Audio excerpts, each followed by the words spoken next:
Hello students, आपका बहुत बहुत स्वागत है आपके favourite YouTube channel theatre tutor में। बच्चों, हमारे इस चैनल पर आप पढ़ें क्लास 6 की इंग्लिश टेक्स्ट बुक हनीशकल। बच्चों, हमारे पहले की वीडियो में हम एक चैप्टर पढ़े थे जिसका नाम था ब्यूटी। वह एक पोएम थी जिसका मैंने बहुत अच्छे से एक्सप्लेनेशन दिया था बच्चों। तो आज की इस वीडियो में हम उस ब्यूटी पोएम का एक्सरसाइज करेंगे। ठीक है, सारे क्वेश्चंस के आंसर आपको अच्छे से समझा के और उसका आंसर्स भी आपको बताएंगे। तो let's question number 1। The poet says beauty is heard in, can you here beauty? Add a sound that you think is beautiful to the sounds the poet thinks are beautiful. The poet Shelley said, heard melodies are sweet, but those unheard are sweeter. What do you think this mean? Have you ever heard a song in your head?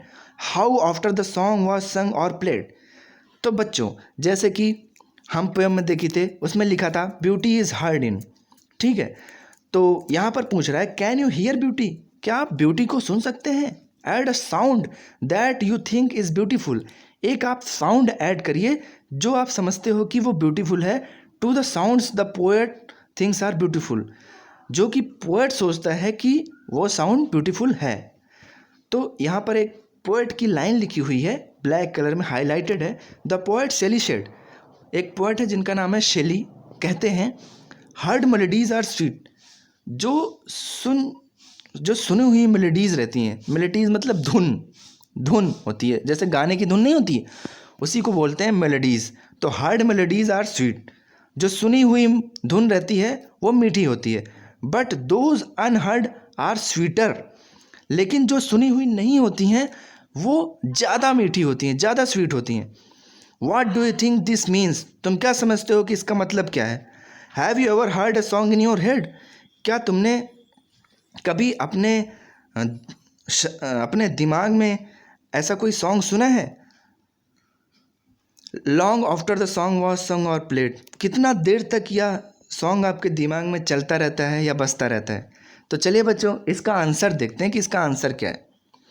तो answer number 1, yes indeed it is true that the beauty too can be heard. हाँ, ये सच है कि beauty को सुना जा सकता है। Like the chirping of birds, chirping मतलब चहचहाना, पंछियों का चहचहाना। हाँ, पंछियों के चहचहाने में ब्यूटी को सुना जा सकता है। We just have to be sensitive towards our thoughts and feeling. Sensitive मतलब संवेदनशील होना, मतलब कि फील करना।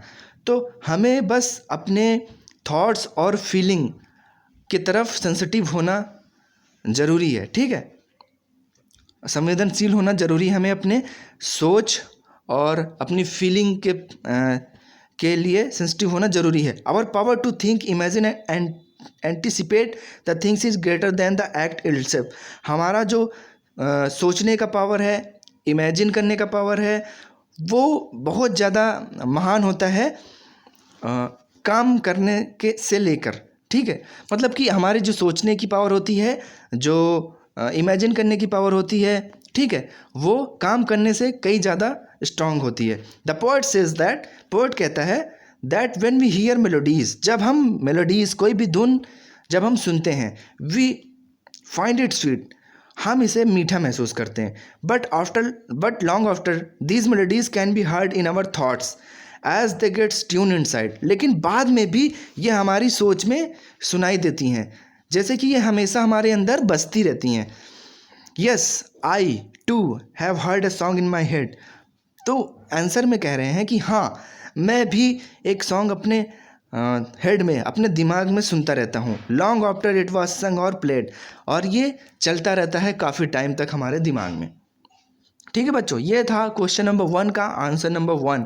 चलिए अब क्वेश्चन नंबर 2 देखते हैं। Read the first and second stanzas of the poem again, note the following phrases.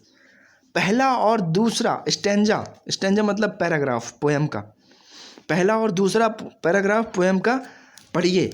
Note the following phrases, और जो फ्रेजेस हैं, जो पार्ट ऑफ सेंटेंस है, फ्रेजेस का मतलब पार्ट्स ऑफ सेंटेंस, आप उनको नोट डाउन करिए। कौन कौन से हैं वो फ्रेजेस बच्चों? ये है कॉर्न ग्रोइंग, जो ब्लैक कलर से हाईलाइटेड है, ये देखिए आप, कॉर्न ग्रोइंग, पीपुल वर्किंग और dancing, wind singing, rain falling, a singer chanting. तो ठीक है, ये फ्रेजेस तो हम पढ़ लिए। अब करना क्या है ये देखते हैं। These could be written as, जैसे कॉर्न ग्रोइंग लिखा है तो ये ऐसा भी लिखा जा सकता है, कॉर्न दैट इज ग्रोइंग। ठीक है बच्चों, इसको ऐसे भी लिख सकते हैं ना, corn growing, corn that is growing, इसको ऐसे भी लिख सकते हैं और वैसे भी लिख सकते हैं। पीपल हु आर वर्किंग और डांसिंग, पीपल वर्किंग और डांसिंग को ऐसे भी लिख सकते हैं, पीपल हु आर वर्किंग और डांसिंग। ठीक है, कैन यू री right the other phrases like this. अब इसमें पूछ रहा है क्वेश्चन में आपसे कि जो अदर फ्रेजेस हैं जैसे कि wind singing, rain falling, a singer chanting, इन सब फ्रेजेस को भी क्या आप इन्हीं की तरह लिख सकते हैं। Why do you think the poet uses the shorter phrases, तुम क्यों ऐसा सोचते हो कि पोएट जो है वो ऐसा शॉर्टर फ्रेज क्यों यूज़ किया है। तो बच्चों इसका आंसर देखते हैं। ठीक है, तो let's come to the answer. Answer number 1, इसमें देखिए पहले क्वेश्चन देखते हैं। क्वेश्चन में क्या था, क्वेश्चन में था विंड सिंगिंग, तो विंड सिंगिंग का क्या होगा, विंड सिंगिंग को और किस तरीके से लिखा जा सकता है, उसको इस तरीके से लिखा जा सकता है, विंड दैट इज सिंगिंग। और रेन फॉलिंग को कैसे लिखा जा सकता है, रेन फॉलिंग को लिखा जा सकता है rain that is falling. Singer chanting को कैसे लिखा जा सकता है, सिंगर चैंटिंग को ऐसे लिखा जा सकता है, a singer who is chanting. ठीक है, ठीक है बच्चों, तो ऐसे लिख सकते हैं। अब सेकंड पार्ट का आंसर, सेकंड पार्ट में क्या पूछता है, why do you think the poet uses the shorter phrases, तुम ऐसा क्यों सोचते हो कि पोएट ने ऐसा शॉर्टर फ्रेज क्यों यूज़ किया। तो इसका आंसर है बच्चों, the poet uses the shorter phrases to bring in the beauty of words and its rhyming scheme. मतलब कि बच्चों राइमिंग सीन्स का मतलब क्या होता है, जैसे कि जो लास्ट में जो वर्ड का जो टोन निकलता है वो हर लाइन का लगभग सेम रहे, इसको राइमिंग स्कीम कहते हैं बच्चों। ठीक है, तो इसीलिए the poet uses the shorter phrases to bring in the beauty of words, मतलब कि शब्दों में सुंदरता लाने के लिए पोएट ने शॉर्टर फ्रेजेस का यूज़ किया है और उसकी राइमिंग स्कीम को बरकरार रखने के लिए, मेंटेन रखने के लिए उसने ऐसे शॉर्टर फ्रेजेस यूज़ किए हैं। जैसे कि यहाँ पर राइमिंग स्कीम क्या है, जैसे विंड सिंगिंग, रेन फॉलिंग, मतलब इंग दोनों में आ रहा है ना, तो इसको राइमिंग स्कीम कहते हैं। ठीक है बच्चों,